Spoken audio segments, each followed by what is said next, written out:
Naku po, eto na naman tayo, February 2, 2024. Nananawagan ako sa buong kapuluan, sa mga nagmamahalan, sa mga taong magkakapitbahay, sa pamilya. Ang aking ibubukas para sa inyong araw na ito, sana at nawa, ibigay ninyo ang inyong pangunawa. Itanong niyo sa akin kung bakit at ano-anong dahilan. Kapag kayo ay may pamilya, huwag niyong pababayaan na kayo mismo ang mga api sa inyong pamilya. Kung iniaapihin ng ibang tao, kayo ang maghuhumindi. Pero sa kabila ng lahat, sa mensahe ng ating mahal na Panginoon, bakit kaya ganun? Mayroong pagkakataon na hindi mo gusto, nagkakaroon ng butas ang mga pagsubok.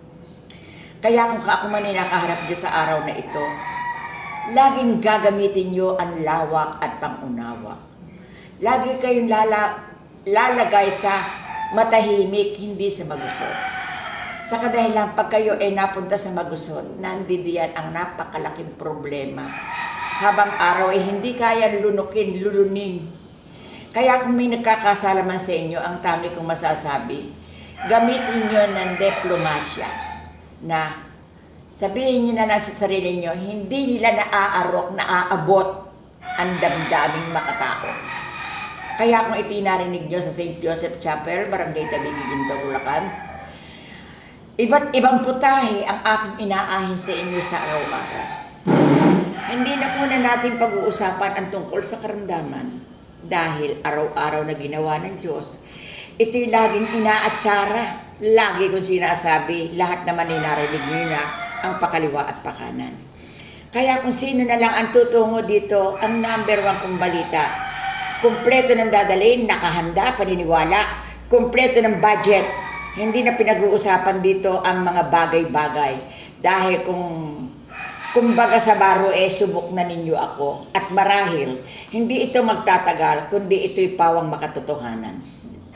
Makatotohanan dahil ako nagbibigay sa inyo ng dahan-dahang eksplanasyon sa karamdaman.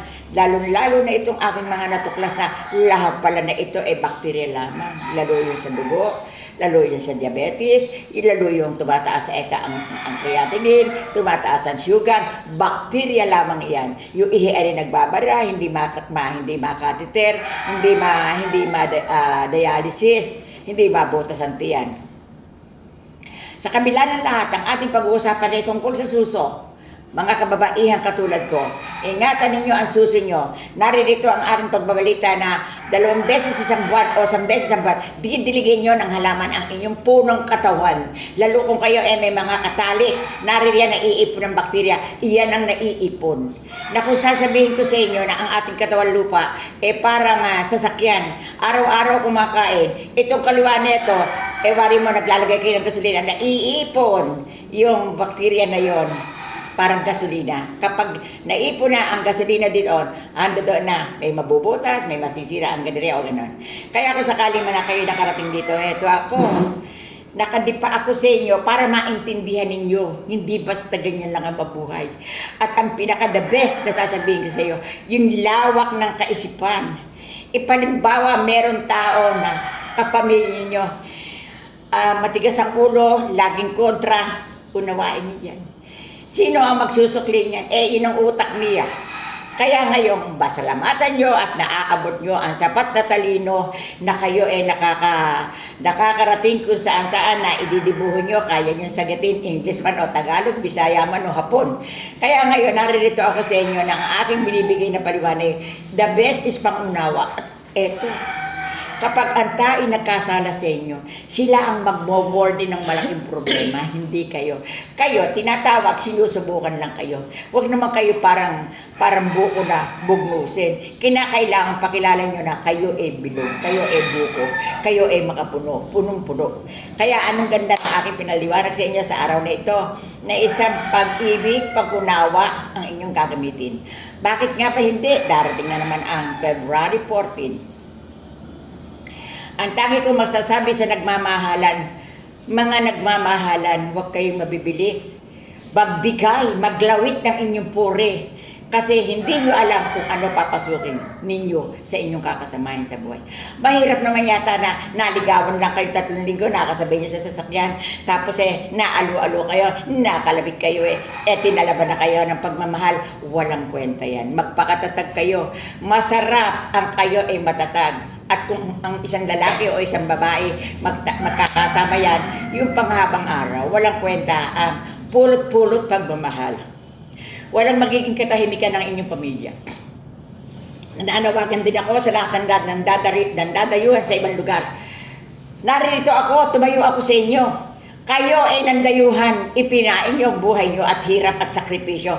Huwag na kayo magluko. Magdasal na lamang kayo na harapin niyo na lang ang pamilya niyo. Sa isa lang ay nakagahol kayo, kukuha pa kayo ng 3. Alam niyo ba yan sa yung pagsubok na pumapasok sa inyo? Makamandag na pagkakasala. Yung pamilya niyo, busugin niyo. Hindi sinama niyo sa abroad, pinahihirapan niyo yung pag-isip. Sa maghapon, lugar na ang babae walang iniisip. Nagseselos. Sino gumawa? Kayong mga lalaki. Kaya nananawagan ako sa mga namamasukan na taga ibang bansa. Ito, isa lamang papapakasakit ko sa inyo na kinakailangan mabuhay kayo ng matahimik. Hindi nyo ba alam na sa pandarayuhan nyo, iniwanan nyo mga anak nyo, iniwanan nyo magulang nyo. Hindi nyo ba alam, kaya nauubos ang pera nyo kapapadala na inyong supply. Ngayon, gagawa pa kayo, hindi na masama. Lalo kayong tutokluban ng uod. Kaya isang maligayang pagpasok ng Mother Parina, hindi nyo makakalimutan ang paalala sa araw at oras na ito na ang tawag dyan, bigyan nyo ng lalim ang pag-unawa. Kasi para ang Diyos ay inyong makasama. At tandaan nyo, pag kayo ay mapag-unawa, lalawak ang biyaya. Pero kapag kayo ay maiksi, hanggang doon na lang kayo. May bakod. Hindi ko napakahaba ng aking sasabihin at kinakailangan ito'y ating gawin. Kaya ako nakarating dito, 84 anyos. Naku, ang pagsubok sa buhay ko, patong-patong mataas pa sa ulo ko. Pero anong ginawa ko? Nagkasakit ako. Nagtiis ako. Lumuha ako. Lilingon-lingon ako. Hindi ko malaman kung alin ang tama sa dinala ko. Kasi nung ako bago-bago Mother Parina na ako'y itinaas ng Panginoon, napakaraming pangungutya ng tao. Ang buong pamilya ko yung nahawakan na ng pangungutya. Meron ako dyan na kung hindi ka magpipigil, makapanununto ka. Itanong niyo sa akin, yung baga naman kagigising mo lang kung ano ang gagawin syempre baka panununto ka. Alam niyo ba ang pagsubok, kung saan masisingit, ayan ang body spirit. Magkakaroon ka ng mabilis na pangunawa, na buo, na molde, ayan, napariwara. Kaya ang kinakailangan na ang inyong yanig na sasabihin sa araw-araw, mahal na Panginoon, dadating na naman po ang maghapon. Tulungan niyo po ako. At sana po nakikita ko na yan, malampasan ko po sana ang mga pagsubok sa araw na ito. Tandaan niyo, pag maraming taong nagagalit sa inyo, umuunlad kayo. Kasi kung mahirap kayo, hindi kayo kaiingitan. Sagot kayo. Kaya ngayon, ang iisipin niyo sa sarili niyo, kasi yung mataas, pilit yung binababa. Lahat binibigyan ng pagkakasala. Magsalita ka, mali. Pero tama na may sasabihin mo. Bakit kaya ganon? Parang uod na nagdodo-dodo ng pagkakasala. Kaya ngayon, isang maliwanag na bisa ang aking sinabi sa inyo. Mga nagpupunta dito, buhat sana ngayon, baguhin nyo ang patakaran. Hindi ko sinabing kayo papaapi. Ililista nyo na lang ng kasalanan nila. Wari mo, tandaan mo, ganyan ka, ganyan ka. Kapag tamaan sa'yo, hindi ka matatalo. Lagi kang panalo. Palakpakan yan. Kaya kayo ngayon dito, na nagpunta dito, lakasan nyo palakpak. Puro kayo may panalo. Itanong sa akin yung bakit. Kasi kakapatin kayo ni Mother Parina. Tapat sa puso. Sagot. Walang kutsi-kutsi. Basta kung ano pinag-uusapan, yan lang atin. Hindi ko nasasabihin kung ano-ano. Basta ako, pag nagbisita doon, pag kailangan ng tanggalin. Susuot ko na yung kamay ko. Kaya ngayon, nananawagan ako sa buong kapuluan. Ang akin pong paggagamot ay mabilisan. Kapag po kayo tapat sa Panginoon, isang beses lang po, hindi na kayo babalik. Kasi sisikapin ko nang aalisin lahat ng bakterya. Kumpleto lang kayo. Hindi basta pag-uusapan na gano'n. Hindi naman laway-laway lang may mga ginagamit ako. Kaya yung mga taong matutuusin, huwag na pumunta dito. Yung mga tao namang bukas ang kalooban pumunta kayo dito. Biro lang yun ha. Sinabi ko lang sa inyo, matutuhan kayo. Pero ang unang dadalhin nyo dito, kapag kayo may prostate, 20 niyog. Pag kayo ay merong, yung diabetes, 20. Kapag kayo may prostate, 15. Pag kayo meron sa colon, 10. Kapag kayo ay meron sa myoma, 10. Kaya depende. Dagdagan na ninyo, hindi naman ninyo maano at maiuwi nyo din naman. Sa kabila ng aking pagpapaliwanag, ito, hindi ako pumapayag na gumamit ng mga luma. Kaya yung mga masyadong mga tao diyan matutuusin, magdala na kayo ng inyong budget. Kasi kapag kayo ay matutuusin, lugar na yung bakterya sasabi, hindi sasama. Itanong nyo. Sabi ng bakterya, ayokong maalis muna lahat ng sakit ninyo, kayo pala matutuusin. Palakpakan niya mga tao. Kaya ngayon, sasabihin mabuti ang ating Facebook.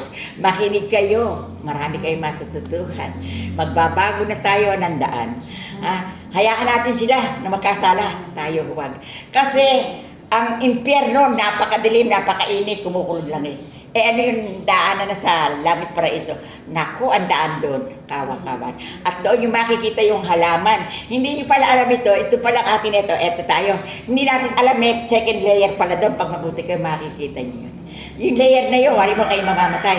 Yan parang paradise, isa-isa nakaupo kapag kayo mabuti. Kapag kayo masama, naroroon kayo sa dulo na yun. Para kayong palakang kokak ng kokak. Para kayong mga manok, nasisiyap-siyap na walang pumapansin. O, ito pa.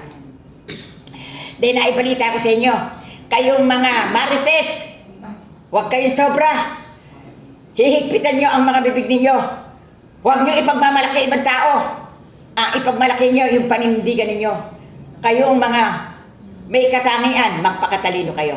Ngayon ko nakita, basta kayo matalino. Hindi kayo maloloko. Lalo sa pamimera. Kung huwag kayong mayabang. Mas maganda, simple. Mainam yung may dudukutin. Hindi maengay. Kesa, kukunti naman ang pera ang bunganga, lumalaganap. Palakpakan niyo yan. Kaya kayo, magiging simple. Matipid kayo. Matipid sa pagsasalita. Huwag bulang gugo sa pagmamahal. Kapra-kapraso lang. At saka huwag niyo sasabihin sa mga love, lahat mahal na mahal kita. Huwag, gawin na lang.